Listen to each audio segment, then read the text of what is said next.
let you know there's a few things I need you to pick up on your way home from work today. We need milk, cereal, dish soap, spaghetti, get a thing of sugar, some bread, and coffee beans, whichever ones you like. I'll give you a call if there's anything I forgot. Thanks, sweetie. See you tonight.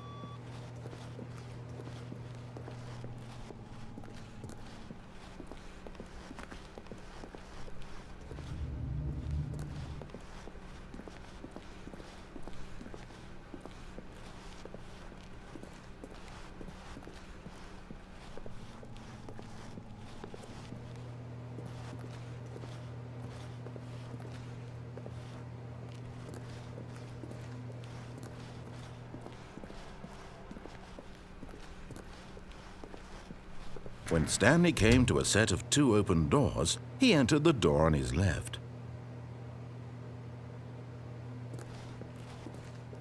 This was not the correct way to the meeting room, and Stanley knew it perfectly well. Perhaps he wanted to stop by the employee lounge first, just to admire it.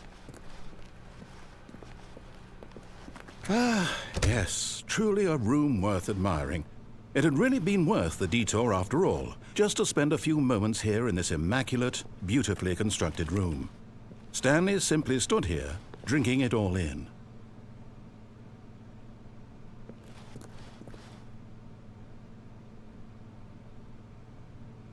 Yes, really, really worth it being here in the room. A room so utterly captivating that even though all your co-workers have mysteriously vanished, here you sit looking at these chairs and some paintings. Really worth it.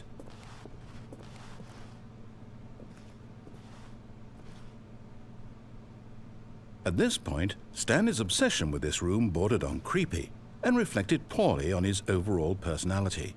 It's possible that this is why everyone left.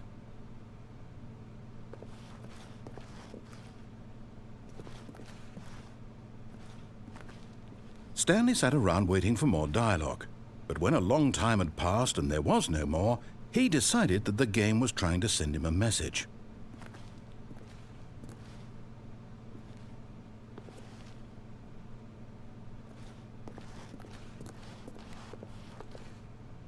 But at last, he'd had enough of the amazing room and took the first open door on his left to get back to business.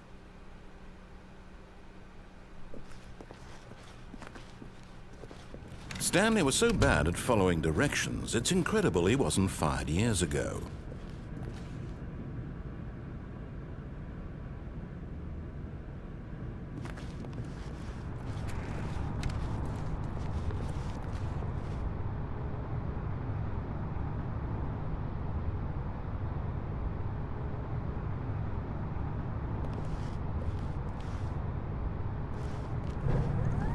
Look, Stanley, I think perhaps we've gotten off on the wrong foot here. I'm not your enemy, really, I'm not. I realize that investing your trust in someone else can be difficult, but the fact is that the story has been about nothing but you all this time. There's someone you've been neglecting, Stanley. Someone you've forgotten about. Please, stop trying to make every decision by yourself. Now, I'm not asking for me, I'm asking for her. This is it, Stanley.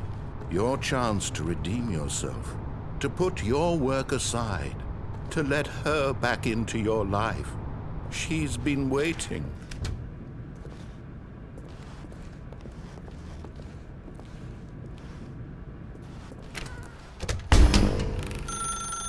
That's her, Stanley. You need to be the one to do this, to reach out to her. If you can truly place your faith in another, then pick up the phone.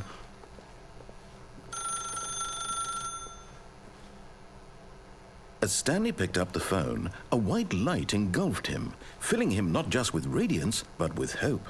Hope for a life reunited one... Wait. Oh, goodness.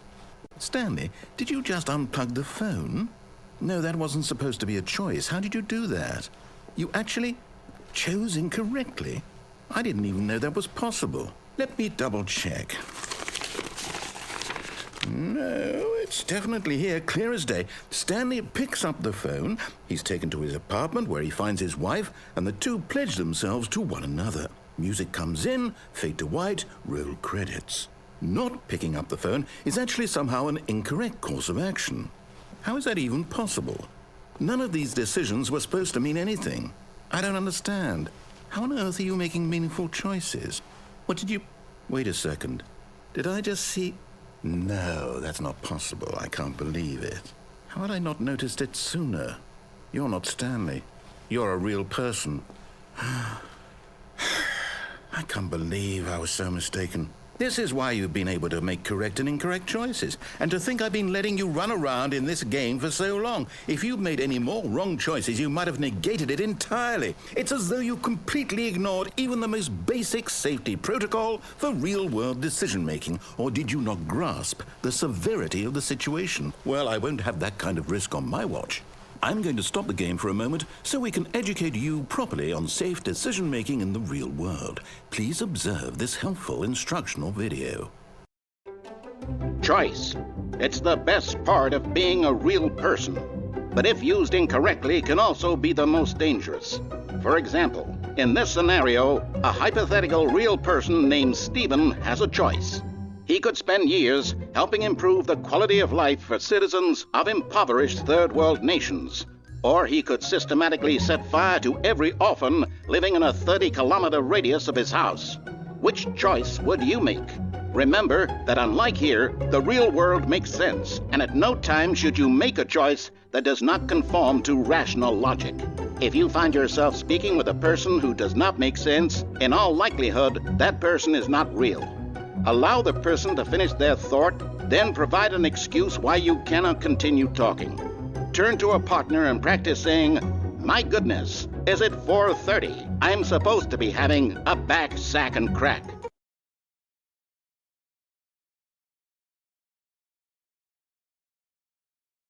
Excellent. Making choices on a regular basis is the best part to a healthy decision-making process. Most medical professionals recommend making at least 8 choices per day. Do you make more than 8? Less?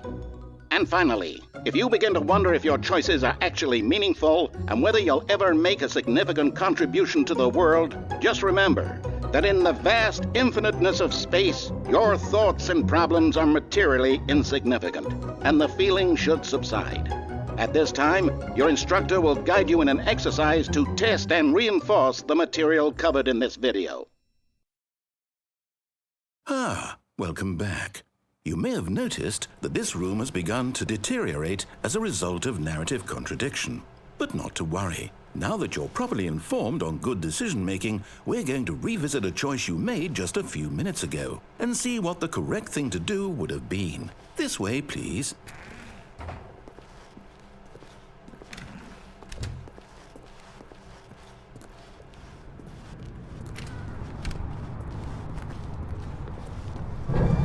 Now that we know your choices are meaningful, we can't have you jumping off the platform and dying. Imagine the main character dying senselessly halfway through the story. That story would make no sense at all. We just need to get you home as soon as possible before the narrative contradiction gets any worse. Unfortunately, it seems this place is not well equipped to deal with reality.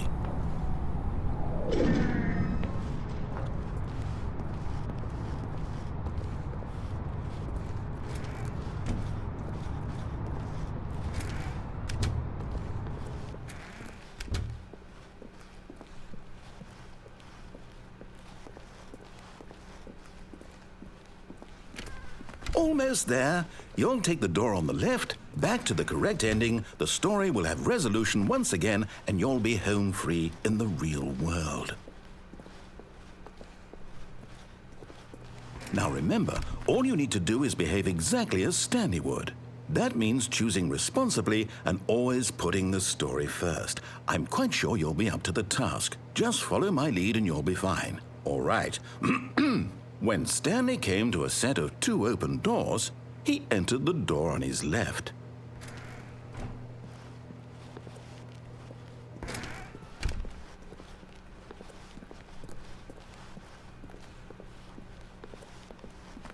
Yet there was not a single person here either.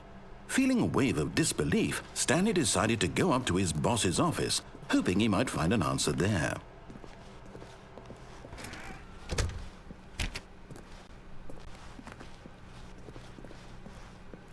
Coming to a staircase, Stanley walked upstairs to his boss's office.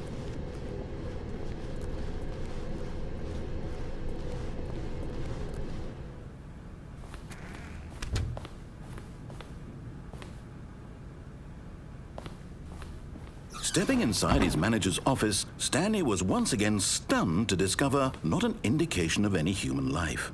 Shocked, unraveled, Stanley wondered in disbelief who orchestrated this, until he saw the door with a voice receiver next to it.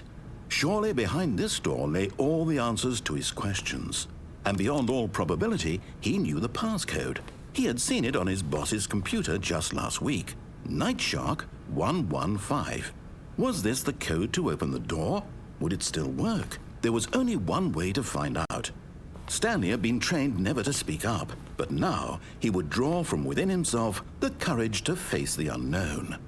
He drew a sharp breath and then spoke the code.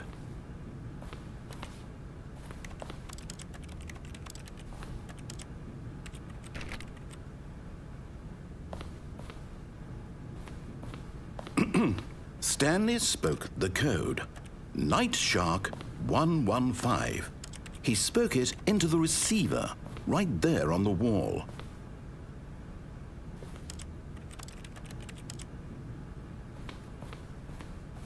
I'm sorry, is there a problem? You didn't mishear me, did you? Please speak the code into the receiver. Otherwise, we can't get on with the story. This is a crucial step.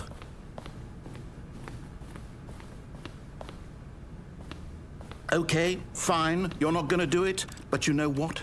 It's pretty humiliating to bring you this far, only for you to suddenly decide you have better things to do. I asked you for this one single thing, for your respect. The kind of respect Stanley shows for his choices. He knows what it means to take a story seriously. If you didn't want to see what I had to show you, then why did you come here? You had a choice, you know. You could have gone through the door on the right. You could have done whatever the hell you wanted over there. Why did you come this way? Speak. Say something to me. Explain yourself, you coward. Behave exactly as Stanley would. That means choosing responsibly and always putting the story first. I'm quite sure you'll be up to the task. Just follow my lead and you'll be fine. All right. When Stanley came to a set of 2 open doors, he entered the door on his left.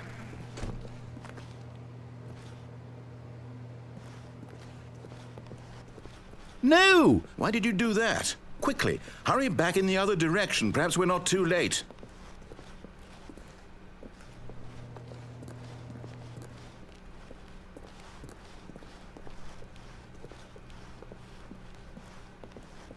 Oh, it's ruined. I can't believe, after everything we talked about, that my story, you've destroyed my work. Why? For what? What did you get out of that? What did you think was so special about seeing the game undone, left here like so much garbage? It's worthless now. And what am I supposed to do? Even if there were a way to continue, would it be worth it? To know that my story is now incorrect? How can I go back to that? I can't erase that knowledge. I'll have to live with it forever, reliving its impossibility forever. I couldn't live that way. Is it better to shut the game down entirely? To willingly destroy all of my work? I don't know. What's the answer? What do I do? What do I do? What do I... No, I have to. I have to shut the game down. I have to. I have to.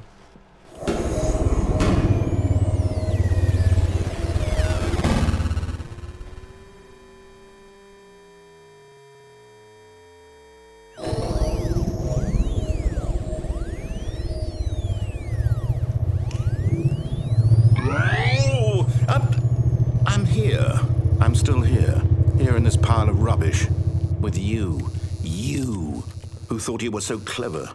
Now look where we are. My entire game is destroyed. It was the only thing in the world that was mine, and you've run it into the ground. What, did you think that would be funny? You just had to see? Didn't I impress upon you how important it was to be like Stanley? He actually knows how to do what I tell him to. He understands that if I say to do something, there's a damn good reason for it. That thought hadn't even occurred to you, had it? That there's a world outside of you? You're a child. Oh, my story. If you'd just gone through the door on the left, you would have seen it. There was a whole underground facility. You would have destroyed it and been victorious. It would have been so perfect. I worked so hard on it. I tried so hard.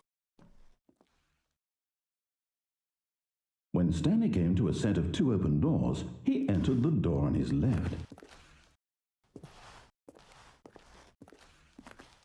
Stanley? Hello? Is everything okay?